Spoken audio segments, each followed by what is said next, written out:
so delighted to have you here this evening. Metropolitan AME Church is known as the National Cathedral of African Methodism. Founded in 1838, this church was intentionally built in close proximity to the Capitol and to the White House. Metropolitan AME has been a major center of worship and an institution at the forefront of the civic, cultural, and intellectual life among Black Americans.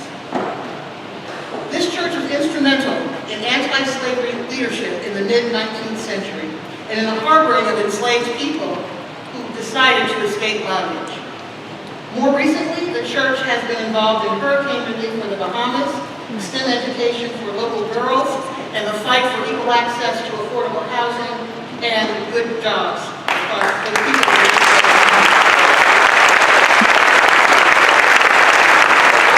We have been honored by visits from notable Black people in public life: Paul Lawrence Dunbar, Ida B. Wells, Mary McLeod Bethune, and the Bishop Desmond Tutu have all been in this very space that we occupy tonight. Metropolitan AME members have included Senator Blanche K. Bruce, the first U.S. Senator, the first Black U.S. Senator to serve a full term; Frederick Douglass, who attended regularly and sat right over there; our deeply missed and dearly beloved Gwen Eiffel, who sat right there; and also the Obamas worshiped with us twice during their term in office, and they sat in this area. The Family Room at Metropolitan AME is a new conversation series which marries our past with our exciting future. It's a space where we hope to ignite ideas and facilitate healing through action-oriented and thought-provoking dialogue. One of the central goals of the Family Room is to preserve this important historic institution. Dr. Grant? Tonight, Metropolitan AME Church are honored to host the Honorable Stacy Abrams. Like you, we have been captivated by Stacy Abrams' career as a legislator and a leader in Georgia, and most recently by her run for governor. We were and continue to be astounded by the grace that she has maintained following her 2018 gubernatorial election. We were exceedingly proud of her willingness to continue the work of demanding that our democracy is open and responsive to all people through her organization's Fair Fight and Fair Count. Tonight's event put Ms. Abrams in conversation with Dorothy Butler Gilliam, a trailblazer in her own right. Ms. Gilliam was the first Black female reporter for the Washington Post, and she has shaped reporting about race in America for the past 50 years. We hope this conversation achieves our goals of engaging your minds, igniting something special in you, and calling each of you to action. Thank you for joining us at the Family Room at Metropolitan AME. Please welcome Dorothy Butler Gilliam and Stacy Abrams.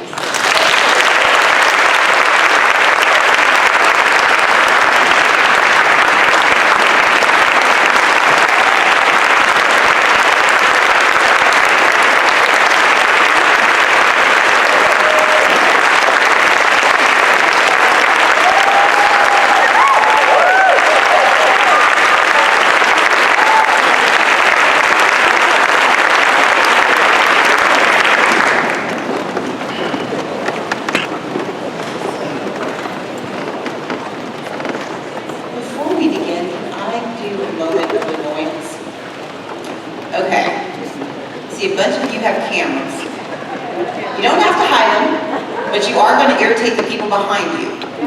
So what we're going to do is I'm going to stand up with Miss Dorothy. We're going to stand this way so you can take pictures. And we're going to stand this way. And we're going to stand out.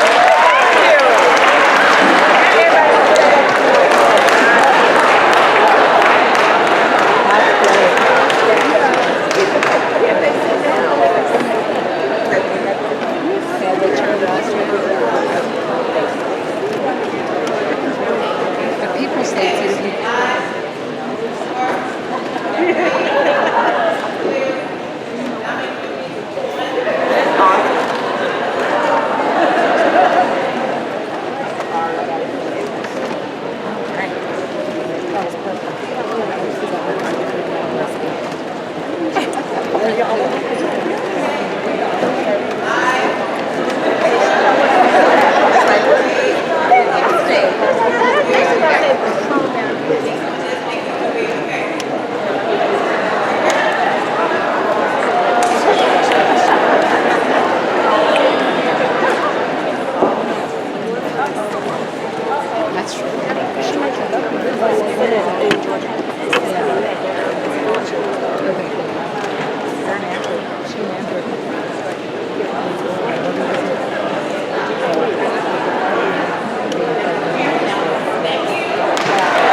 Well, good evening, everyone. This is quite an honor for me to do this, and we are just so happy to welcome Stacy Abrams to Metropolitan AME Church.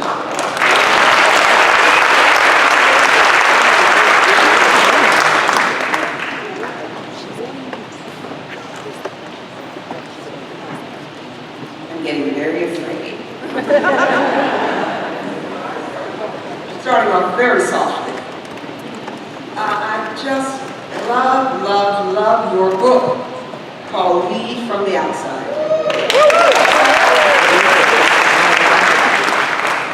And I would really recommend that everybody in this room buy a copy of her book. And you can do the paper or the audio. And Lita Abrams reads her own book. So you'll have her voice with you on your phone. And it's really wonderful.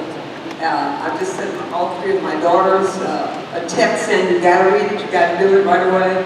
So I just wanted to acknowledge that. But I also wanted to know, what was your objective in writing the book? Well, first of all, I want to say thank you for having this conversation with me.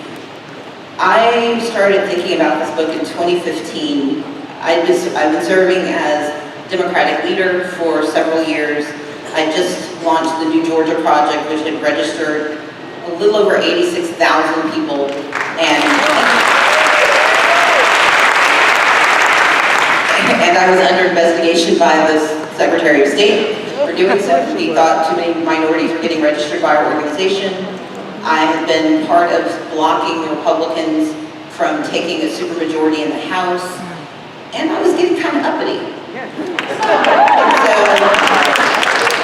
I was being invited to speak with young people, speak with groups of color, speak with women, and the constant questions were, one, how did you do it? And two, how can I? And I put together, you start to come up with rhythms of how you respond, and the more intricate the question became, the more I realized I was having to come up with new answers. And then I thought, why don't I just write it down? I like writing, and I think that there are lots of books out there to tell you how to be a leader if you already come equipped with all of the answers. Most of the business books you read assume that you have a trust fund or access to credit.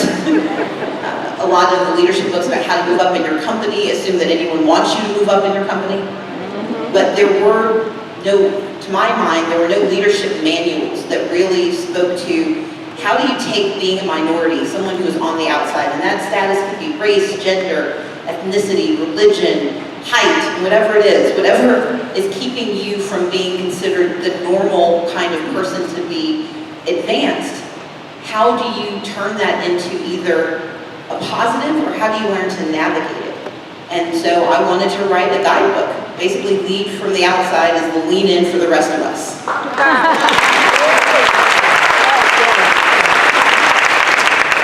Well, in your book, you talk about sort of crafting a plan for how you were going to achieve your goals and your goals in life. But I'm still not sure what drives you. We don't have that kind of time. Look, I'm driven intellectually by the belief that many of the problems we see that we get used to are actually solvable. I may not be the person who can solve them, but I think we give up too quickly on the answer. I believe, for example, poverty is immoral. I think it's economically inefficient. As a woman of faith, I'm always disturbed by those who quote, that passage in the Bible that says the poor will always be among us, as though that's an excuse. No, that's a challenge, it's a charge. And I believe it's solvable. I believe many of these social ills that we see persist because we give up on them before they give up on us. And so I'm driven by this belief that we can do more. I'm also very afraid of my parents. And as my youngest sister Janine can tell you, we have very extraordinary parents who never allowed poverty or Jim Crow or lack or disability to ever thwart their ambition. They will never achieve everything they want, but they've never allowed their circumstances to define their ambition, and that's what drives me. Well, Leader Abrams, you've been criticized by some in the media and elsewhere for not running for the Senate from Georgia.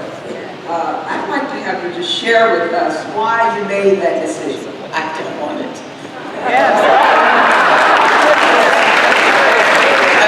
Okay, I'm going to give such short answers. I will elongate my answer. I have served in the legislative body, and I am grateful for that service. We have a state senator from New York here who can speak to how important it is to understand the legislative process. I served in the House for 4 years and then ran to be the leader. One of the reasons I ran for leadership was that I was dissatisfied with the pace of change when you are in the legislature. Now, I was in the legislature in the minority, and I was a freshman and a sophomore, so I was almost useless. But what I recognized was that the deliberation of that body is intentional, because even on things we agreed with, where it wasn't a partisan issue, it still took forever to get things done. I am impatient for change, and I believe that it is critical to have people who take the time to think about the solutions, and the role of the Senate is broad and extraordinarily important. The impact it will have on voting rights and on the Supreme Court and on whether or not we have health care in America. Those are critical questions. But I also know that my personal bent is to create infrastructure and systems to address problems. I've started small businesses. I took over as leader at the nadir of our party because I'm good at building things. I'm good at structuring and executing on plans. And so when I think of the next job I intend to have in politics, I'm going to run again, but I do not intend to run in the legislative process. I intend to be someone who is executing their ideas.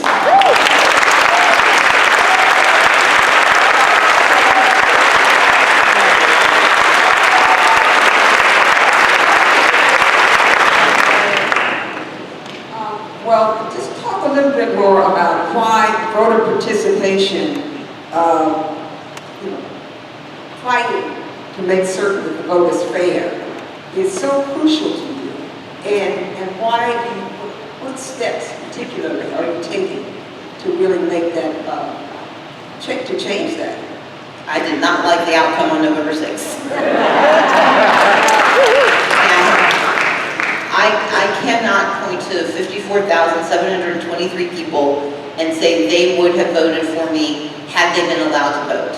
But I know that at least 54,723 people in the state of Georgia were denied the right to vote. And that's not right. But more importantly, for me, the conversation has been a perennial one. I grew up in Mississippi. I'm a daughter of the South. So I grew up in Mississippi, Gulfport. I came of age in Georgia. I then lived in Texas, and I was in Connecticut for like 3 years. So I lived in Texas for Connecticut for a few years, and then came back to the South because I love the South. But the South is also one of those permanent examples of how our rights as citizens are constantly under attack and under question. I helped register voters when I was in college. I created organizations to do civic engagement. I started the New Georgia Project to register the 800,000 unregistered people of color in Georgia.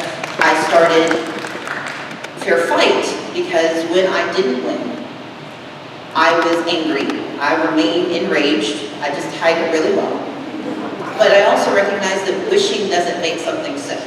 And if voter suppression is going to persist, it will persist because we concede every election and we pretend it doesn't exist, or worse, we pretend there's no solution. My responsibility was to make certain that my reaction to that election was not simply to be mad about not getting a job. I was still responsible for the work. And the work that I intended to do as governor, one of those salient pieces was making sure that the access to the right to vote was real and manifest for every eligible Georgian. And so the work I need to do existed beyond the moment of an election. When elections are about politicians, they are ephemeral and people get over them. When elections are about people, they fight for their rights. And my responsibility is to help create a structure to help push that forward. And so in the wake of the election, I'd like to say I sat Shiva for 10 days while we were fighting. I'm United Methodist, but that's a really good Jewish tradition. And I'm Southern, so it's 3 days longer than actual Shiva. But during my mourning, I thought about what would it take to make certain no one else had to go through, not what I went through, but what tens of thousands of Georgians went through. A 92-year-old black woman who'd been a stalwart of the civil rights era, who went to vote for me because it was the first time she had a chance to vote for a black woman at the top of a ticket, and they told her she didn't exist. She had been voting from the same place since 1968. That should not happen. The college student that had to drive home from school 4 hours because they had refused to send her absentee ballot. And she had friends who didn't have cars, who couldn't make it home. When our voices are stolen, when our votes are stolen by the people who are hired to protect them, then we should all be enraged. And so I feel,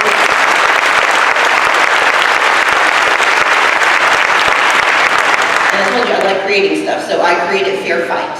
And Fair Fight is committed to the proposition that Americans deserve free and fair elections. And so in the state of Georgia, we have filed a massive federal lawsuit that is currently underway. But a few weeks ago, we also announced Fair Fight 2020, which means we're going to be in the 20 battleground states across this country to ensure that there is a fair fight for every American.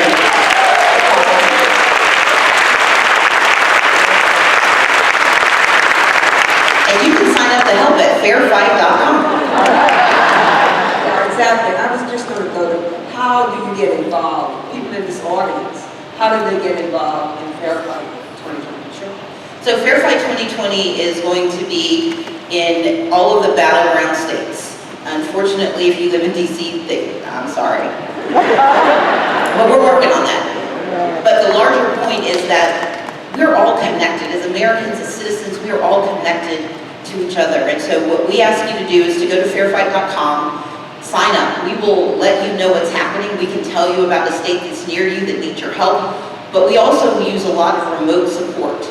We need folks who are not just lawyers and activists, but we need artists, we need politicians, but we also need the homemaker, the teacher. We have to make this a national conversation, because until we admit that voter suppression is real, it works. Voter suppression is organized around 3 things. The ability to register and stay on the rolls, the ability to cast a ballot, and the ability to have that ballot counted. Across the country, we have seen them make it more and more difficult to register and stay on the rolls. In Georgia, the Secretary of State, my opponent in the race, purged 1.4 million people from the rolls, including between 2016 and 2018, purging 11% of those registered in the state of Georgia. They weren't all dead. They hadn't all moved. They weren't all in jail. We know people were removed from the rolls unfairly. We know this happened in Ohio. It's happening in Ohio now, where they are constantly purging voters because they know that if they allow everyone eligible to vote to do so, they may not like the outcomes. Number 2, it's the ability to cast a ballot. In Georgia, Secretary of State oversaw the closure of 214 precincts. Across the country, more precincts have closed since 2013 in the evisceration of the Voting Rights Act than in any other period.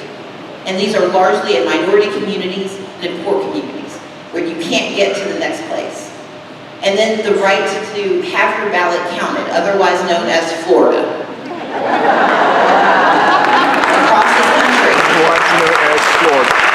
Across this country, the rejection rates of absentee ballots, people given provisional ballots, meaning we're going to let you pretend to vote, but we probably won't count it. And most people who get provisional ballots cannot come back and cure their ballot in 3 days because they work at jobs that won't let them leave again. And so whether it's voter ID that's hyper-restrictive and difficult to get, or that is so singular, what they did in North Dakota, where they told Native Americans who lived on reservations without addresses, without street addresses, they were told they had to have a street address to cast a ballot, where they lived in places where street addresses were not permitted. And the Supreme Court said that was okay. So that's a very long way of saying there's a lot of work for all of us to do. So if you sign up at fairfight.com, we will help you get connected to the places where you can provide support.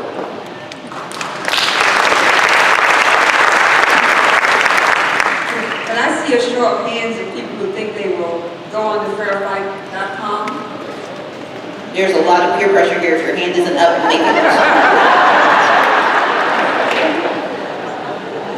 Okay. It's a gargantuan task that you've taken on. It is not unusual because you've done that in so many ways and so many times. But you have said that the current president is eminently legal. I'd like to have you tell why, how, and what people in this audience can do to help bring that about. Prayer is very helpful. But in addition to prayer prayer requires action. And as Bishop Jackson can tell you, we can pray with our feet and with our hands. Donald Trump became president because of 77,000 people across 3 states that flipped that we didn't expect to vote Republican versus Democratic. But in that same election, 6 million people who had voted for Barack Obama in 2012 and 2008 stayed home. And so if you have a 77,000 person problem and you've got 6 million opportunities to fix it, it's a solvable problem. He is legal. But the problem is they can do math too. And so voter suppression is going to amp up. There's going to be even more purging. There will be even more difficulties put in place. In the state of Tennessee, in 2018, Black Voters Matter registered 90,000 African Americans. The following year, the state of Tennessee passed a law that criminalizes voter registration because they know that third-party registration is the most effective way to get people on the rolls. So this is not a game. They know that there is a community of people who like what he does. They enjoy his xenophobia, his racism, they benefit from his misogyny and his homophobia and transphobia. They are deeply pleased by the outcome. They are not outraged. But our outrage has to be more than social media hits and funny memes.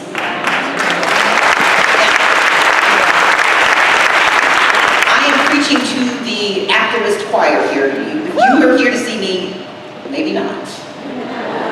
If you're here to see me, it's because you do stuff, or at least you think you do stuff. But the way we win is by going to the people who don't. I'm not sure if I'm being played off the stage or what. Can you guys still hear me? Yeah. Okay. I'll let him provide background music. Anyway. Someone comments about the music.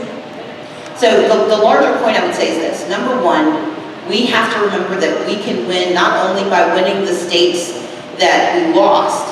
Michigan, Wisconsin, and Pennsylvania all flipped Democratic in 2018. Everyone now has a Democratic governor. We can make certain that those states stay in the Democratic column. But we also have to go into states where we normally don't go. This week we published what we call the Abrams Playbook, which is about how we can build a coalition of voters, communities of color, the disadvantaged, the marginalized, and white voters, that you can talk to people of color and still win whites, that you can talk to rural folks and still get the urban community, and suburban folks will vote for you too, but we have to be willing to do that work. That means volunteering to knock on doors, to make phone calls, and don't wait until 2 weeks before Election Day. That's like someone only coming to see you when they're borrowing your car so they can move. They know when you're going to show up, and they will turn the lights off and pretend you're not outside. We have to show up long before the election happens. We have to talk about the consequences. But more importantly, we have to connect the dots. We know what I can't even say it out loud. We know what Trump has done. But what most people don't understand is how it directly affects them. And that's part of our responsibility. If we're going to be on social media, let's talk about what it actually means to vote for the right person. Let's talk about what it means to get out and make sure that you're registered, make sure that your registration is current. And then let's encourage each other to do the work of knocking on doors, of canvassing, but also of participating before it gets to the presidential election. Because that's the other thing. We saw what happened with President Obama. If all you do is vote for president, God bless you. But we've got to go down the ballot, because Mitch McConnell is not the president.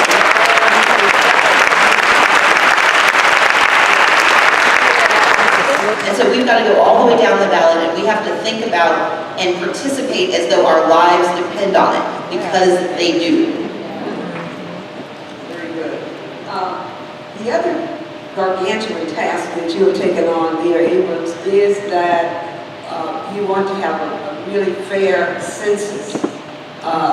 That's something that's concerned me for many, many years, and especially the last few years. How are you going to go about that? And again, what do we in this audience need to know to really be participants in this? Because I think you've made it very clear that so much rests on our shoulders. And, could you elaborate on that, please? So in 2020, we will have the decennial census. And as I said, during the 10 days between Election Day and my non-concession day, I thought about what would I focus on if I had gotten the job. What work would I do? One of the pieces of work was making sure there were free and fair elections, but the other was ensuring that we had a full and fair count in the census. In the state of Georgia in 2010, we did not have a full count. And that meant that we lost millions of dollars a year that could have paid for Medicaid expansion, could have paid for better schools, could have made certain that we had access to the resources we needed. But because they did not count certain communities, those communities were erased from the story of Georgia. And when it came time to draw the maps that selected our state legislators and our congressmen, but also deciding our school boards, that because of the absence of those people in our census, they were not represented in how those lines were drawn. I didn't become leader until the end of 2010, so the census was already done. So my job was to live with what had been done wrong. I did not enjoy it, and I did not intend to repeat it. And so in addition to the creation of Fair Fight, I created Fair Count to ensure that hard-to-count populations, people of color, immigrants, children, the poor, the rural, that they are counted in the 2020 census. Here's a number for you.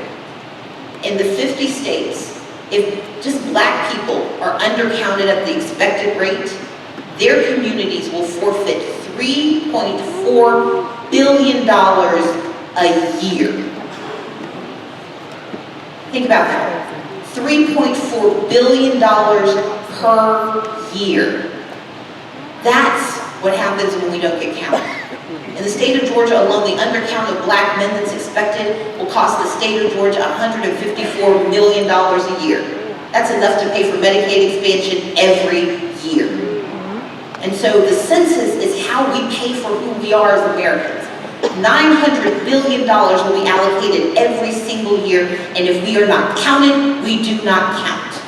And so, as I say, I like to create stuff in responses to problems. I also then hire a lot of people to do the work. In this case, I appointed and headed up the VP of Fair Count is my younger sister, Janine. Stand up. This is both nepotism, but it's also really smart. Janine has a PhD in evolutionary biology and molecular systematics from the University of Texas. She is way smart, and she was smart enough to hire Ed. Where's Ed? Ed left to go count black men. So they are running a program that is grounded in Georgia, but is nationwide. So you should go to faircount.org. Say it with me, faircount.org. Faircount.org. That was not everyone in this room. Try again. Faircount.org. There you go. And you can sign up to help with the census in your state. Because the reality is people will participate in the census if trusted leaders help them. But you have friends and families across the country. So even if you're not there, you can help find someone there who will do the work. Trump and his administration spent this year terrifying immigrants by threatening to put on the citizenship question. And even though that question will not be on the census, now you have entire communities of legal immigrants and the undocumented who are terrified of responding, and that's exactly what they wanted. They did it on purpose. Yes. And we've got to remember that immigration is not just Latinos, it's Latinos and Africans and Asian Americans and whites from Europe. There are communities that will go invisible, meaning the resources they need will not be allocated even though they are entitled to. And so if we participate in the census, we will make certain that we get the resources we deserve and we will get the Congress we deserve if we can draw the maps correctly.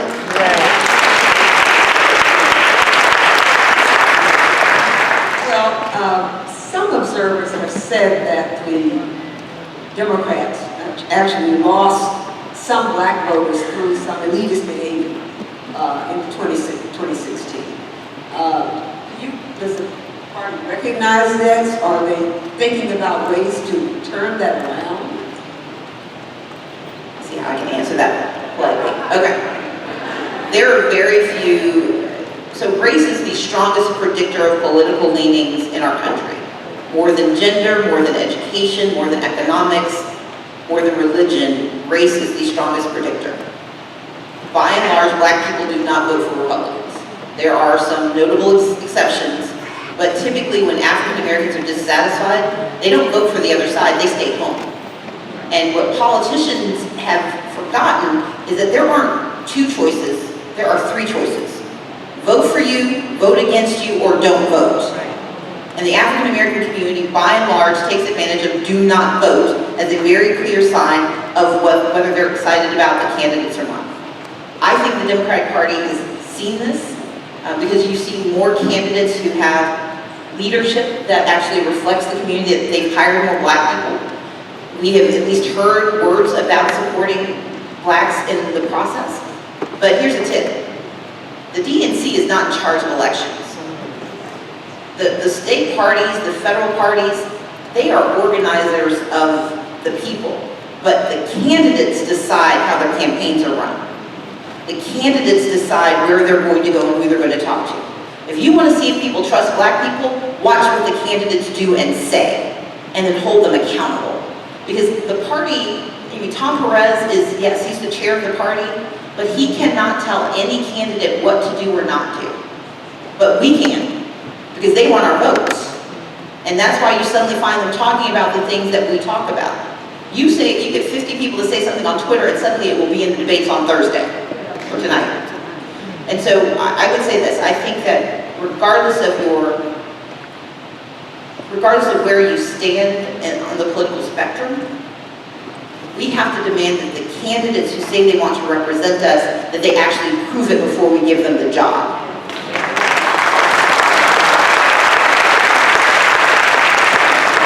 Can you walk through that just a little bit more in terms of making people really understand how crucial it is that everybody gets involved?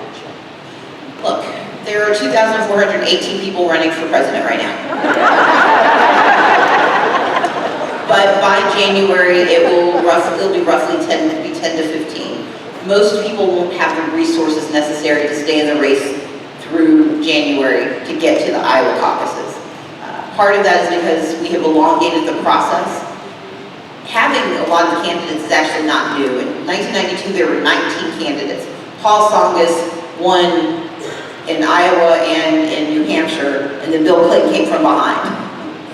But Bill Clinton was polling at 1%. So having a lot of people running is not a strange thing. We've just forgotten it because we've gotten used to the sort of mano-a-mano contest of 2008, 2016. But having a lot of people isn't the problem.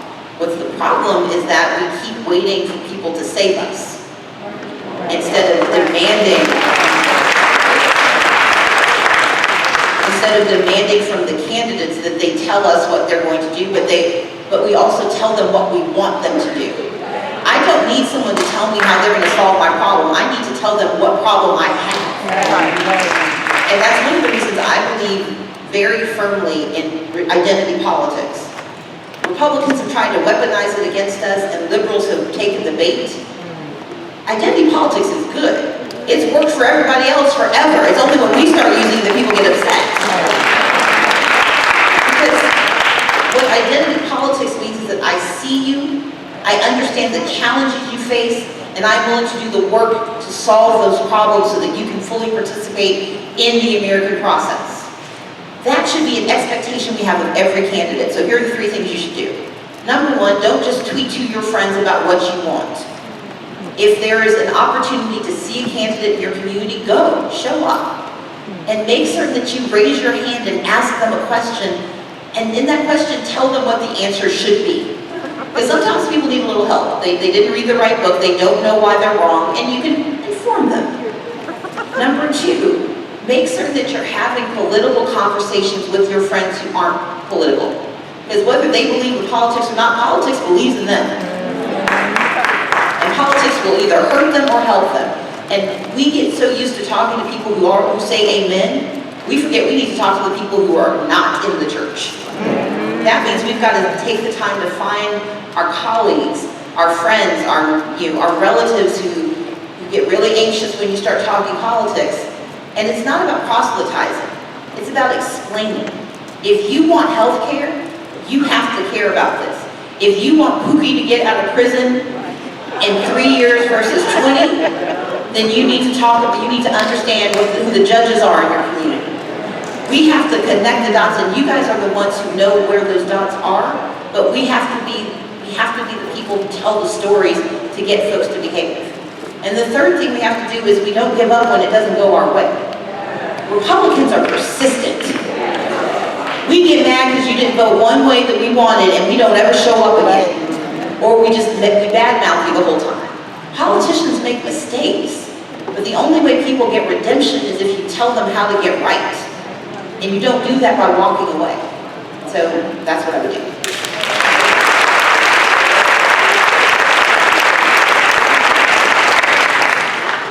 We talk about connecting the dots, and I think many people here probably know how.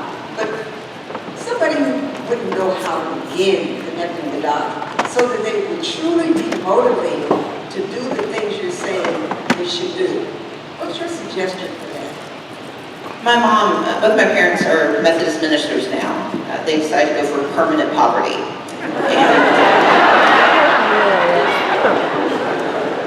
My mom's church, when she started her church, it was in a tiny town in Mississippi called Wiggins. And she had to consolidate three churches that I think between them had 100 members, but they were all committed to having their church be the church. And she convinced them to come together and build a new church. And when I would ask her about why she approached things the way she did, she said, look, you meet people where they are, not where you want them to be. And so if you want people to believe enough to vote, then you've got to find out why they don't. Instead of lecturing them about being apathetic or telling them that our ancestors died for this, ask them why they don't. And the first answer they give you is going to be BS. Because they're going to feel attacked and they're going to be ashamed. And so it's going to be a bravado response. I don't vote because voting doesn't matter. I don't vote because politicians are liars. And they're going to give you a litany of excuses. Listen to those excuses. Because what they're telling you is, I don't believe I have enough information to choose the right person. I don't know that I have the ability to compel them to do what I ask them to do. I am hurt and despairing and tired of disappointment, and it is easier not to believe than have hope. That's what they're saying. So that's the first part, meet them where they are. The second is ask them what they're worried about. What are the things that they need? When I was running for governor, I am the only candidate, I feel comfortable saying in a church, that I'm the only candidate to ever go to Dragon Con, One Music Fest, the So-So Deaf concert, a mosque, the Gay Pride Parade, and every AME church in the state of Georgia. And I did that because I needed to understand what each community needed. You can't understand it if you don't ask, but you can't do anything if you don't listen. And so when you ask the question, stop talking. Don't try to convince them in that moment that you know the answers to everything. Give them time to process, because usually when people are responding, they're processing their answers. And once you hear it, find one thing in there that you think is solvable. And so when I was talking to young people, they desperately wanted me to say that I believe in legalization of marijuana. I was not there. But I heard what they were saying, which is that we are tired of watching our brothers and sisters go to jail. We're tired of being treated like criminals. How can you help us? And so my response is, I will absolutely commit to decriminalization. Because what you're worried about is whether you can be safe. Answer that question, but then I explain, but I'm not going to get that job if you don't go vote. We participation rates by 139% in the state of Georgia. And so instead of trying to solve everything, connecting the dots means trying to give them information about how you solve one thing. And then come back, do it again, and do it again. But that means you need to make sure you know what the answer is. If we are tired of mass incarceration, stop electing judges who put people in jail for decades on end. Well, I think I will hold my last question and let's have questions from the audience. It's been really wonderful just to hear your specificity as you suggest the things that people can do, because I think there is a real desire for change, a deep desire for change, but following through is the issue. We'll turn it over. Who's going to be managing that part of this conversation? And then I'll close after they have spoken, with one last question. And I have a lot more specificity in my book, Lead from the Outside, available.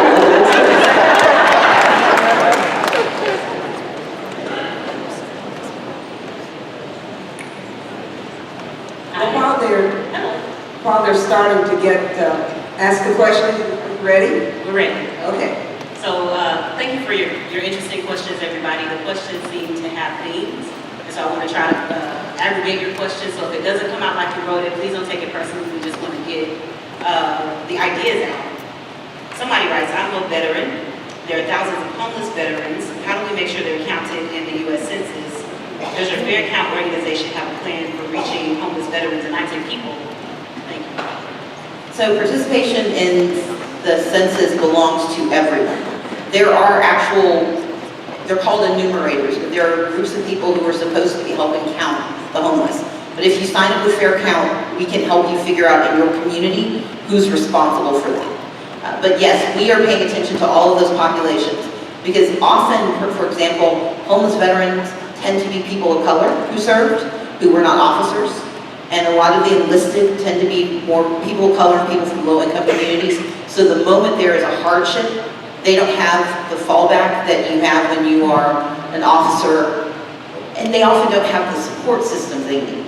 And so yes, we are absolutely thinking about how we help homeless veterans and how we help the homeless writ large. The other group that is often miscounted is what's known as prison gerrymandering.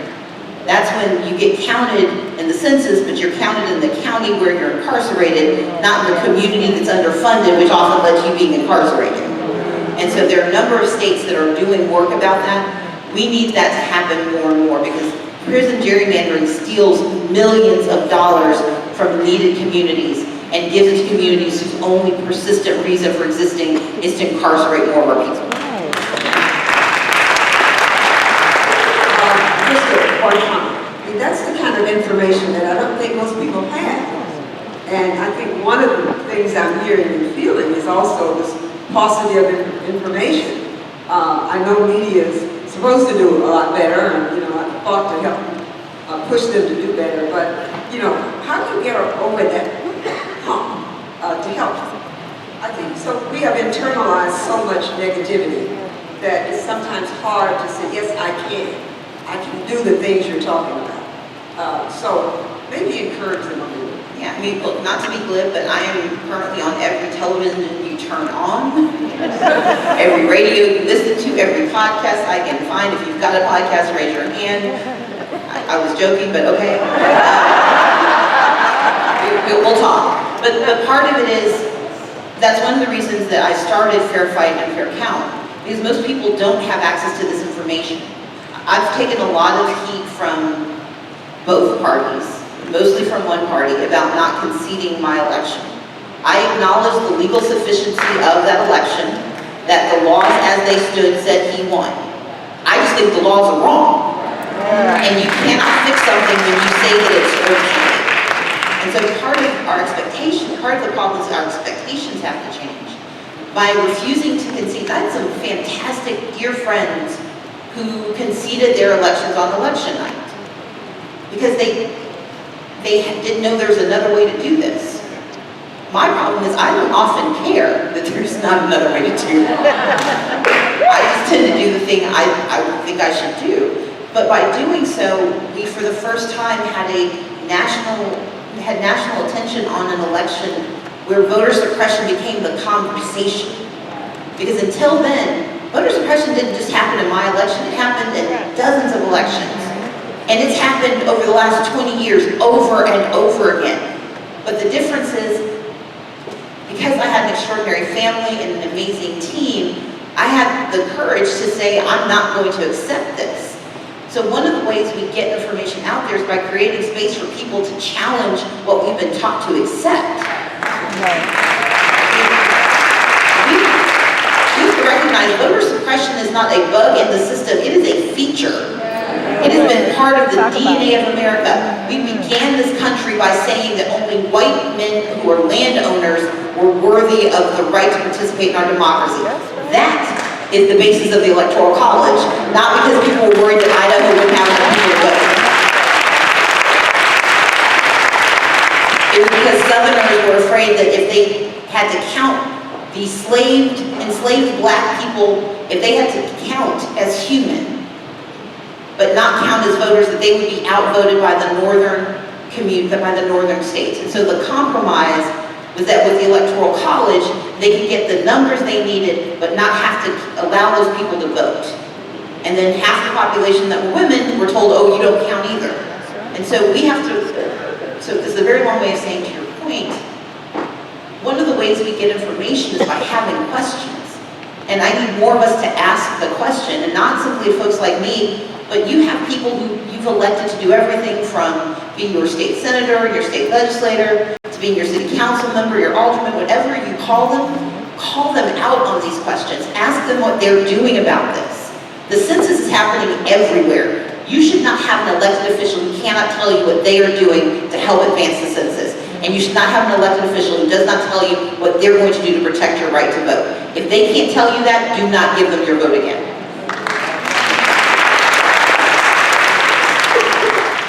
We have a few questions that ask specifically what people should do to prepare for an election. One of the questions is, how do I know whether I am purged from voting rolls? And then another person asks, if I find myself at the polls and I'm told my name does not appear, what do I do to ensure that my vote is counted? Those are fantastic questions. We recommend that you check your registration. So almost every state has an online database that lists who's registered to vote. Most of us never look at it. I recommend that you start looking at it at least 3 months before the primary, and then again before the general. Most states cut off the date at which you can register to vote. So you need to check, and if your name's not on it, you need to immediately call and find out why your name isn't there. Did they purge you? Did they cancel you? What happened? And why did they do it? They should be able to give you a reason. And then if you have to re-register, do so, but you should also alert the ACLU in your community and the Brennan Center and let Fair Fight know. Because part of what's happening is that they are using false reasoning to remove people from the rolls. There is a stronger word I could use, but I don't do that in church. And because they're using this false reasoning, what they can tell you may not match what they've done. So check your registration. And tell everyone you know to check their registration. If you are a small business owner, every one of your employees, number one, should be registered, unless you know they're gonna vote wrong. Sorry. No, they should all be registered. But you should encourage them to check their registrations as well, because purging happens not only because of malfeasance, but also because of incompetence. And when those two things meet, which is what happened in Georgia, when malfeasance and incompetence come together, it is a horrible mix. The second thing you should do is make sure you know in your state who's in charge of elections. Because when you get to the polls, it's usually too late to solve the problem. What they will do is give you what's called a provisional ballot if you're lucky.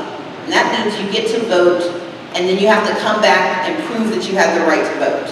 And as I said earlier, it is a difficult thing for most people to get off of work between 9 and 5 that Wednesday, Thursday, or Friday to come back and prove that they had the right to vote on Tuesday. And so what you want to do is make sure you call. There's a number, it's 866-HOUR-VOTE. Say it with me, 866-HOUR-VOTE. 866-HOUR-VOTE. That is a national hotline that is staffed by the Brennan Center, by the Lawyers Committee for Civil Rights Under the Law, the ACLU, I think the NAACP Legal Defense Fund participates. That's the national hotline. But what Fair Fight 2020 is doing is that in the 20 battleground states, we're also making sure there are local hotlines, and we'll make sure that information gets out. But if you sign up with fairfight.org, if you have questions or comments or suggestions, we can also help you there. Well, before the next question, I just have a quick one. You've been quoted as saying that you would be honored to get a vice presidential nod. Was that accurate? Yeah, that's exactly what I said.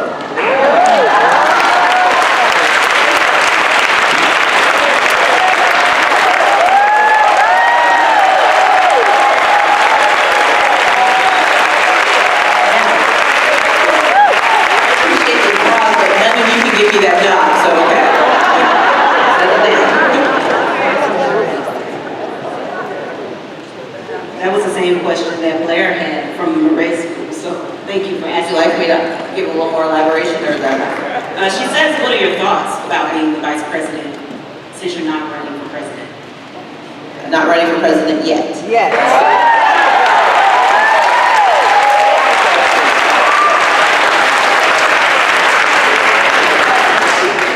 The vice presidency has been maligned by some and leveraged fully by others. But the reality is, number one, if I have the opportunity to serve in an executive capacity to move our country forward, of course I'd be honored to do so. I've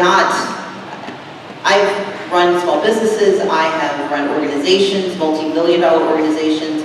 I've been a leader in the General Assembly. I'm a lifetime member of the Council on Foreign Relations. I am not an expert in foreign policy, but I've done my fair share of study and participation. And I think that I could bring something to the ticket. I'm also pretty good at campaigning. And so I would be happy to help the nominee win our country. And so my response to that is, number one, it would be deeply disingenuous for me to say, no, I would not be willing. Now, what people get confused about was the rumor that was spreading earlier this year in March that I had a pre-arranged agreement to run on someone's ticket. And my response then, when I was thinking about whether I was going to run myself, was that you do not enter a primary to run for second place. Like, I don't do that. If I'm going to run, I'm going to win. And so that was not the goal. But now that I'm not running myself, my mission is to make certain every vote is counted and make sure that every person is counted. And if I'm the vice president, that becomes a lot easier to do on both sides.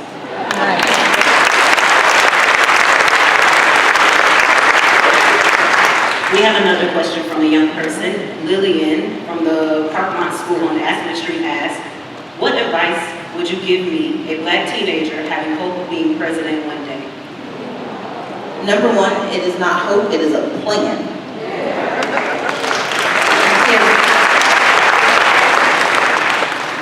So, dreaming of something is fantastic. I believe in planning for things. So, if you want to be president, your job is to figure out what are the things you need to do. You need to finish high school strong. And if it's not looking like you're as strong as you want to be, find a way to get stronger or ask for help. Go to college. If you're a black teenager, college is essential. It is a credential that lets people feel comfortable with you. And while it may not be necessary completely, it is actually a wonderful thing to do to expand your mind and expand your experiences and give you a broader understanding of the world you want to lead. Then, get good jobs. And if you can't get a good job, make one up for yourself. But I also encourage you to work in campaigns. Politics is messy and it's hard. But I got my first political job when I was in high school. I was a senior. I was hired to be a typist for someone who was running for Congress. He lost badly. But I started out as a typist. I typed a speech for him, and I didn't like the speech, so I rewrote it. And I became a speechwriter for a congressional candidate at the age of 17. So I tell you that to say, sometimes it's about putting yourself in a position to be effective and to be noticed. And sometimes it's just being in the room, because often the person in the room willing to do the work You'll get more and more work, but that also means you tend to get more and more power. And ultimately, being president is about having the power to affect change. And so if you want to get power, help others gain power, and help them use that power well.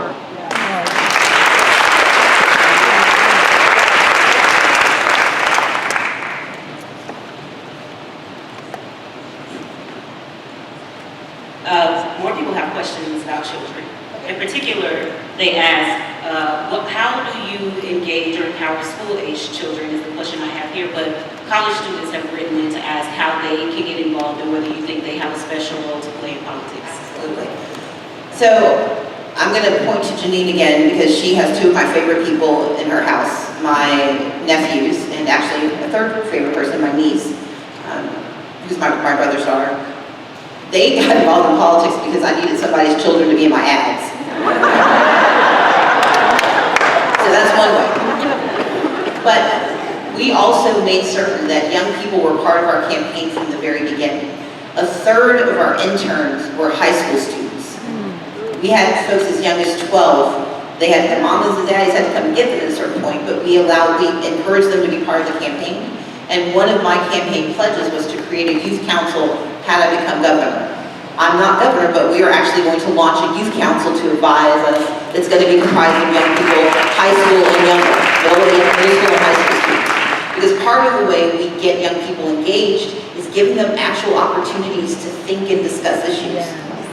When I was a state legislator, one of my favorite events of the year was that I would work with a food bank, and they would bring high school students between 9th grade and 12th grade. We would bring them to the Capitol, and I would have them debate whether we were going to outlaw peanut butter and jelly sandwiches in the state. You want to see some angry students? These children were divided into factions. They gave some of the most breathtaking speeches. They were coming up with stories like, my niece died of, anaphylactic shock, and that's why peanuts. And I'm like, I didn't tell you to say that. How did you? And the thing is, their energy and passion around being able to be participatory is infectious. And if you cultivate it early, it never leaves. They may not all run for office, but you also demystify politics for them so they understand that it's about them too. For college students, we've launched what we call Fair Fight Youth. Who's our young person from Howard? Please stand up. Thank you. She is our, there are a lot of them, so I forgot to tell your name. You gotta say it really loud. I'm old. Casey, thank you. Casey, stand back up. I'm gonna embarrass you for a few more minutes. So, across the state of Georgia, we have 21 chapters of Fair Fight Youth, basically helping young people get involved in fighting for our democracy. And Casey is so wonderful that she decided to start one at Howard University.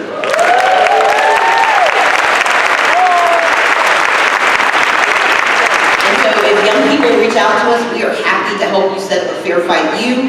If you want to set up a fair fight on your high school's campus, I'm sure Chelsea, who is here with me, will help us figure out how to make that happen. Stand up, Chelsea, because you don't want to. So, and where's Samantha, because she's hiding too? Yeah, okay. So, if you will email us at if you go on to fairfight.com and give us your information and your suggestion, we will be in touch and we'll try to help young people get involved. But here's the last thing I'll say. If you are a parent with a young person who doesn't think they care about politics, take them with you to canvass. Take them with you to make phone calls or door knocks. We had high school and college students that not only got to participate in the campaign, they got to design some of it. I do not know what TikTok is, but apparently it's really important. I understand that Snapchat is popular. So we hired young people to help us think about what to do and how to do it. The most important way to get young people involved in politics is to make certain they understand that politics is a part of who they are, and we do it early enough that they aren't jaded by the time they become 18 or 20 or 21.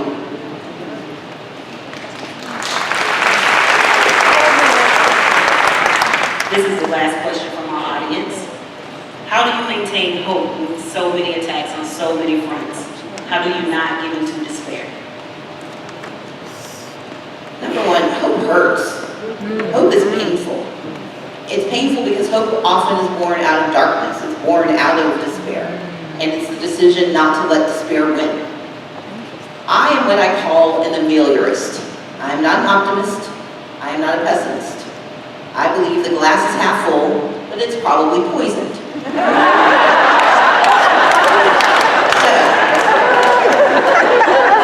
I'm thirsty, so I'm going to drink it anyway, so my job is to try to find the antidote before I die. That is why I do what I do, because I believe that we have an obligation not simply to give in, but to do the work to find remedy. And it's not just for me, it's for my nieces and nephews. It's for the 92-year-old woman who has done so much for me. It's my responsibility to make certain her work does not go unnoticed and it's not reversed by evil and worse by mean. Because evil is devoid of conscience, mean is just petty. Yeah. And there are those who are just being mean for the sake of it because they have the power to do so. I fundamentally believe our democracy is about power. It is the power to make change, it is the power to improve people's lives, but most fundamentally it's the power to be good and to do good. And that's why I do what I do, and that's why I can't let them win. I am constantly angry. I mean, you want to see an angry black woman? Even when I'm smiling at you, I am enraged. But I'm not going to let them use my rage against me. I believe in using it as a righteous fuel, much like a nuclear reactor. And I will get through it.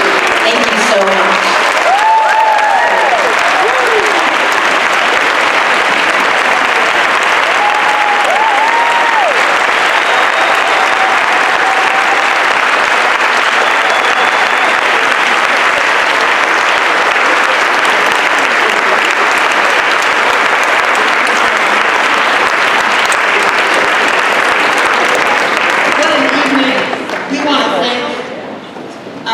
Wonderful conversations one more time. Please.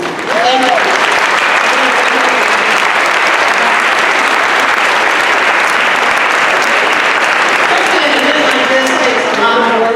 And I have had the privilege of standing on behalf of the Metropolitan family. Our pastor, Reverend William H. Lamar IV, is away this week, could not be with us, but he's been very involved. He's been sending prayers, texting all day. And so we honor him in his absence. I also want all of the Metropolitan Church family, please to wave your hands.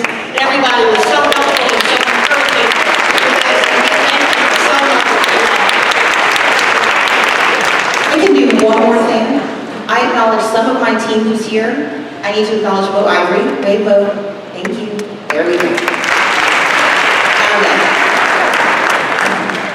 We also want to thank you all for coming, to take the time to be here this evening, to pay to come, but my God, how worth it was to be part of this amazing event.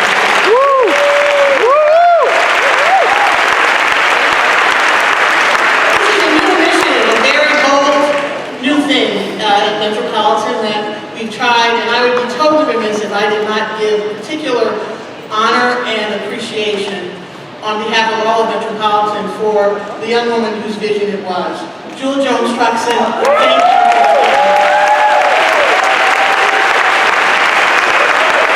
And Jewel has a very special announcement to close the evening. Well, I just have to say thank you again to our wonderful speakers and to Marie Johns, who's also the co-founder of the Family Room, who put it together. This is the first of a new conversation series, and I'm just so delighted to share with you that